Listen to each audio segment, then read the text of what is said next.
qui traverse Berlin d'est en ouest et qui était coupé en deux par le mur à la porte de Brandebourg depuis 28 ans. Ils étaient 200 000 sous la pluie pour assister à l'ouverture de ce nouveau passage. Allons ensemble, pouvait-on lire, Hans et Helmut, son frère, allusion aux deux chefs de gouvernement des deux Allemagnes. Ils ont été ovationnés à leur arrivée sous les colonnes de la porte de Brandebourg.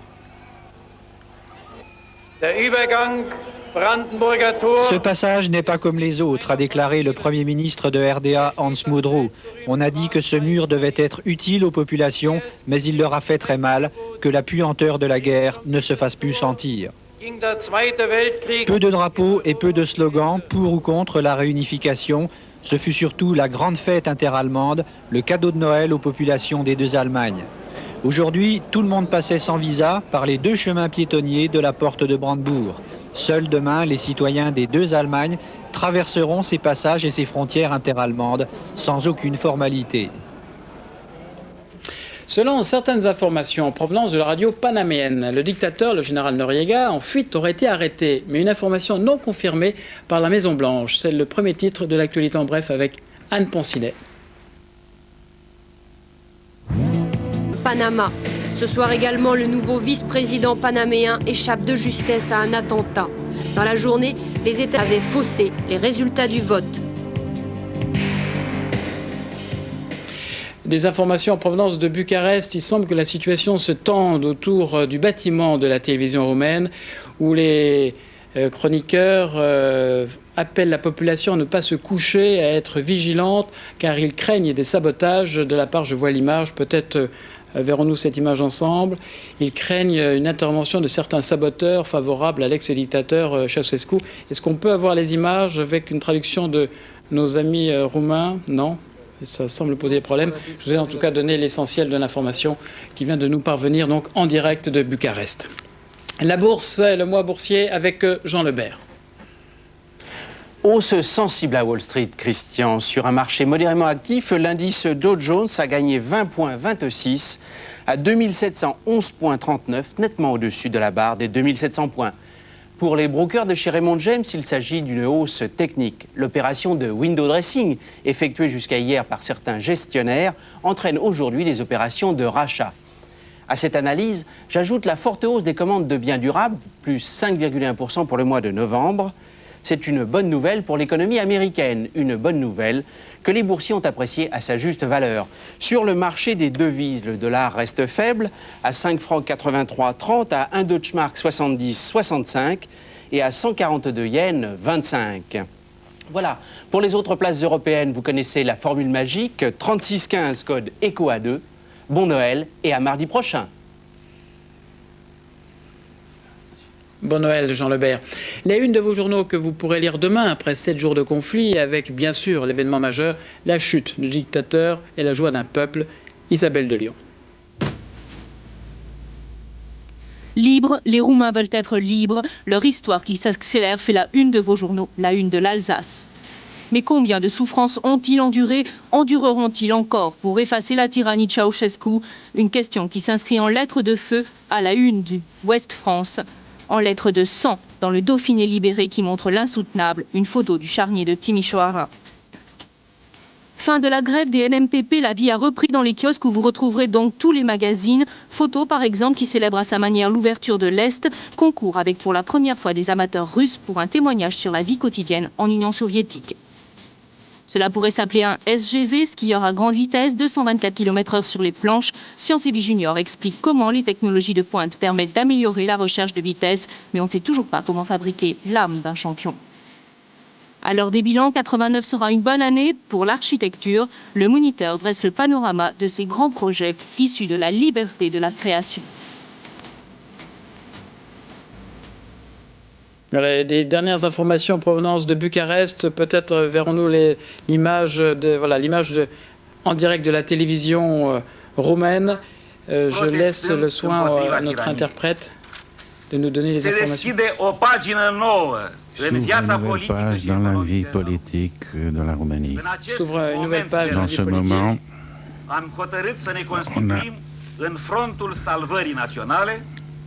On a constitué le Front National de Sauvegarde avec l'aide de l'armée.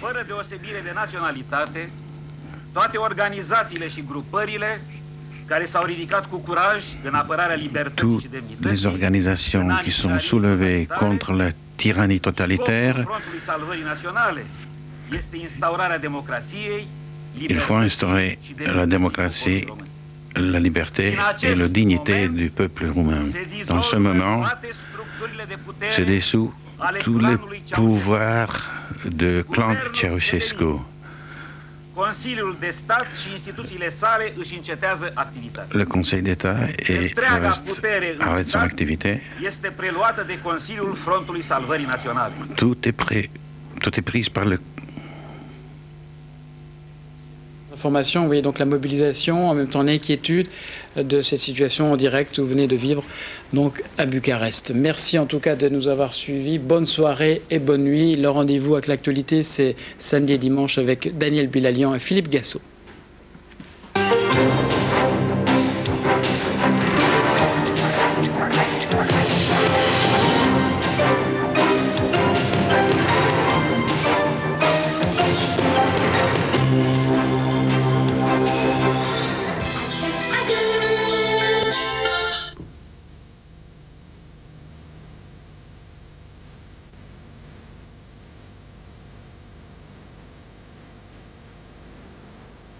« 1990, l'année des droits de l'enfant. Antenne 2 et l'Express s'associent dans une grande opération humanitaire, parrainant des enfants du tiers-monde. Parrainer un enfant, c'est lui assurer santé, protection, éducation. C'est lui ouvrir l'an 2000. Rendez-vous les 22, 23 et 24 décembre dans toutes les émissions et journaux d'Antenne 2.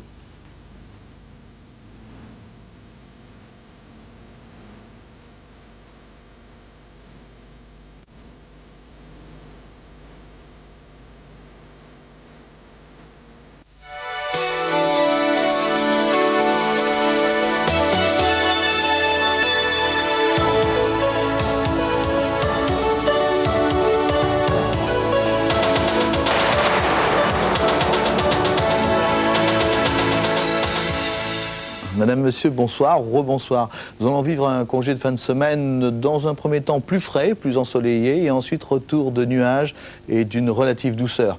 La perturbation qui a été très massive et qui a apporté beaucoup de pluie aujourd'hui va s'échapper très lentement vers l'est dans le courant de la nuit et de la matinée de demain. Et à la mi-journée, voici la carte du ciel telle qu'elle vous apparaîtra au-dessus de votre tête si les prévisions sont justes, ce qui nous paraît tout à fait conforme à la logique. Nous aurons un ciel très éclairci sur l'ensemble de la France, vous le voyez, avec des vents de nord, alors qu'ils étaient au sud aujourd'hui dans la vallée du Rhône, ils changent, ce qui explique les températures, vous le verrez dans un instant, un peu plus fraîches au petit matin. Nous aurons peut-être quelques giboulées le long des côtes de la Manche, je dis peut-être car le ciel sera obscurci et il pourrait y avoir des averses, ça nous en sommes certains. Ensuite, eh bien, dans toutes ces régions qui vont du sud-Bretagne jusqu'à la Champagne-Ardenne, un ciel mi-figue, mi-raisin, mais dans l'ensemble, nous sommes maintenant dans un climat beaucoup plus serein. En attendant, je vous le disais, ben nous le verrons. C'est même pas la peine d'en parler. Nous verrons dans un instant. Les températures, et voilà, les températures pour le petit matin. Vous avez noté la fraîcheur. Ouh là là, elles ont baissé de 4 degrés par rapport à aujourd'hui. Parfois même 5 à 6 degrés. De 2 à 8, 10 degrés pour les températures maximales sur la Corse et sur le Pays Basque. Et une moyenne nationale à peine supérieure à 3-4 degrés dans l'après-midi. Eh bien, le thermomètre, bien sûr, accusera cette même fraîcheur, entre 8 et 16 degrés. Tout à fait normal, puisque nous changeons de régime. Nous passons en régime de vent de nord dans beaucoup de régions, ce qui explique cette nette chute du thermomètre, qui, je vous le disais, reste provisoire. Pour la journée de dimanche, puisque nous sommes à l'orée d'un week-end extrêmement chargé, où beaucoup d'entre vous vont circuler, vous apercevez le retour d'une perturbation qui ne devrait pas être pluvieuse sur la Bretagne, la Basse-Normandie et sur les régions du nord-ouest dans leur ensemble. Le soleil persistera timidement, très timidement, mais il sera tout de même présent sur toute cette partie du pays, c'est-à-dire du sud-ouest jusqu'à l'Alsace. Bref, là encore, nous sommes sur un temps un peu plus calme avant le retour de pluies qui seront plus marquées dans la journée de lundi, la journée de Noël. Bon, la journée de Noël qui sera tout de même un Noël au balcon, en dépit de cette petite fraîcheur des températures. Voilà, pour ceux qui voyagent maintenant et qui vont hors de nos frontières, le soleil sera présent sur Alger, sur Barcelone et sur Athènes, ainsi que sur Prague et sur Stockholm, de la pluie à Londres et à Naples. Avant de vous quitter maintenant notre éphéméride, comme chaque soir, nous fêterons les Armands, un soleil qui va se lever à 8h44. Merci de nous avoir suivis. Bonne soirée sur Antenne 2.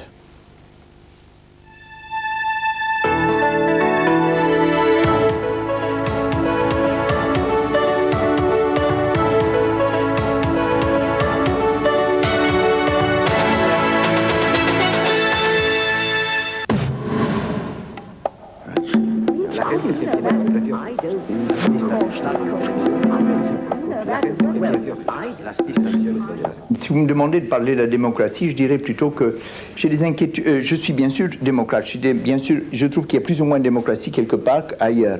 Mais la démocratie, je m'en méfie d'un autre côté. Moi, je crois qu'il y aura démocratie le jour qu'il y aura débat, où on pourra discuter. Et il y a certains débats qu'on ne peut pas avoir, qui ne peuvent pas avoir lieu dans aucun État, dans nulle part. C'est le débat sur l'unité nationale et sur la souveraineté. Est-ce qu'il peut y avoir un débat? Est-ce qu'on a eu une fois un débat en France sur qu'est-ce que le peuple français? Et est-ce que les Corses sont français? Est-ce que les Basques sont français? Est-ce que les Occitans français? Est-ce que le débat actuellement permet en France, la démocratie permet en France de remettre en question l'unité nationale et la souveraineté nationale? Non. Alors donc je dirais il y a à un moment donné un manque de démocratie, il y a quelque chose, il y a une manipulation. Tous les discours sont permis, tous les discours à la radio, à la télévision, partout sont permis, sauf il y en a une qui est interdite, c'est celle de remettre en question l'unité nationale. Du temps du Moyen-Âge,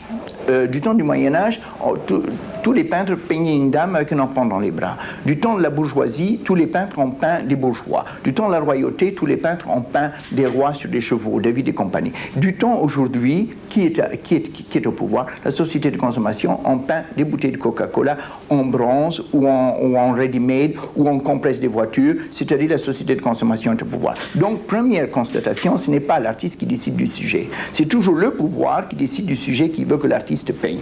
Ensuite, l'artiste doit pouvoir se démerder dans ce contexte à pouvoir marquer ses différences. Mais le sujet lui-même, il est imposé par l'extérieur. Et moi, je me suis dit, qu'est-ce que c'est que l'art? L'art, c'est la recherche du nouveau. Donc, j'ai essayé de comprendre comment fonctionnent les nouveaux différents. Et j'ai voulu faire du nouveau. Pourquoi j'ai voulu faire du nouveau? Pour me faire remarquer, puisque l'ego existe. Donc j'ai fait des analyses à la recherche de la vérité sur l'art. Je me suis dit, derrière un Rembrandt, il y a quelqu'un qui a envie qu'on parle de lui. Derrière Botticelli, il y a quelqu'un qui a envie de parler de lui. Pour cela, il doit apporter du nouveau. Botticelli apporte son nouveau, Rembrandt apporte le sien, Bochtel apporte le sien, Liechtenstein apporte le sien. Donc l'art, c'est le cri du moi pour marquer ces différences. Marcel Duchamp arrive avec le porte-bouteille et c'est une ouverture sur le tout possible en art. C'est-à-dire qu'à partir du porte-bouteille, quelqu'un va pouvoir l'emballer, un autre va pouvoir le casser, un autre va pouvoir le compresser, un autre va pouvoir l'emballer. C'est le nouveau réalisme et le pop art à partir du porte-bouteille en art. Mais tout cela se joue dans un club de 5 ou 6 ethnies. C'est-à-dire c'est la culture anglaise, la culture francophone, la culture allemande et la culture italienne qui continuent, parce qu'ils se sont enchevêtrés, à jouer à la carte du nouveau comme au poker. L'un dit, tiens, moi j'abats le monochrome, l'autre dit, tiens, moi j'ai plus fort que toi, j'ai merde de Manzoni, le troisième dit, non, moi j'abats le minimal et ceci, cela, mais ils sont dans un club. Et ils ont éliminé de leur club 3/4 de l'espèce humaine. Ils ont éliminé les Kurdes, parce que quand un Kurde vient, on lui dit non, vous devez vous adresser au musée des hommes et art et tradition. Et quand un Noir vient, on lui dit ah non, vous allez là-bas, ici. Quand un Esquimau vient, on dit ah oui, mais vous, c'est l'art primitif, à gauche, à droite. Donc, en fin de compte, tous ces peuples, et c'est Claude Lévi-Strauss qui est très important là-dedans, dit que la contemporanéité, elle est bonne pour tout le monde. Tous les peuples ont à peu près le même million d'années derrière eux, à peu de choses près. Donc tous sont contemporains. Donc tous les œuvres d'art qu'ils apportent aujourd'hui sont contemporains. Seulement, on calcule que est contemporain que ce qui appartient aux ethnies dominantes qui ont le pouvoir. Moi, d'habitude, je suis comme ça, ce côté, et je dis par exemple, regardez, je dis, bon, nous avons une ligne, ici nous avons Duchamp, ici nous avons aujourd'hui, ici en 1989, et qu'est-ce qu'il faut faire? Où est-ce qu'on va? Est-ce que nous allons vers un monde pluriculturel ou est-ce que nous allons vers un monde uniculturel? multiculturel ou comme ça? Est-ce que nous allons vers des différences qui vont être acceptées ou est-ce que nous allons vers un seul homme avec un seul art, une seule position? Ici, en fin de compte, bon, il y a la technologie qui pourrait faire croire cela, il y a le progrès technique qui pourrait faire croire cela, mais de notre côté, nous avons des différences qui commencent. Alors ces différences-là, faut-il les défendre, faut-il les voir disparaître et tout ça? Mon discours est surtout ethnique en ce moment.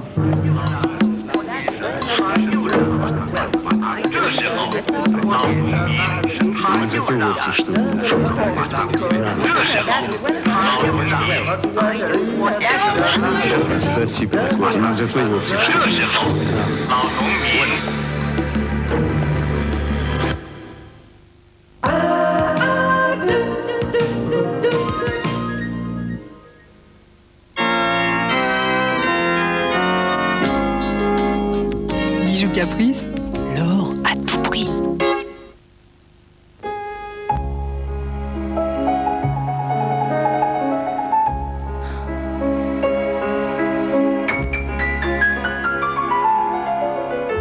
Mais, Marquis? Appelez-moi Rosan. Chocolat Marquis de Rosan.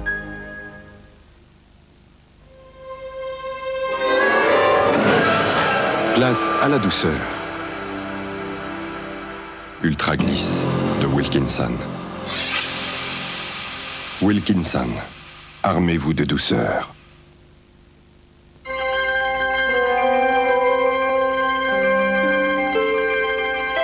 Avec la carte American Express, la plupart de vos petites folies et de vos grands coups de cœur sont assurés pendant 90 jours, qu'ils soient perdus, volés ou endommagés. American Express, être membre a ses privilèges.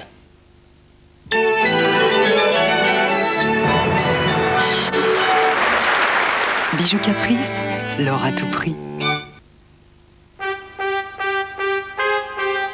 Quand le style et l'élégance du passé rencontrent les derniers raffinements du futur, alors le présent a quelque chose d'éternel. Le Duofold de Parker. Dernière pub avant le film. À propos, voici une cassette escassée pour enregistrer votre film. Escassé. À propos,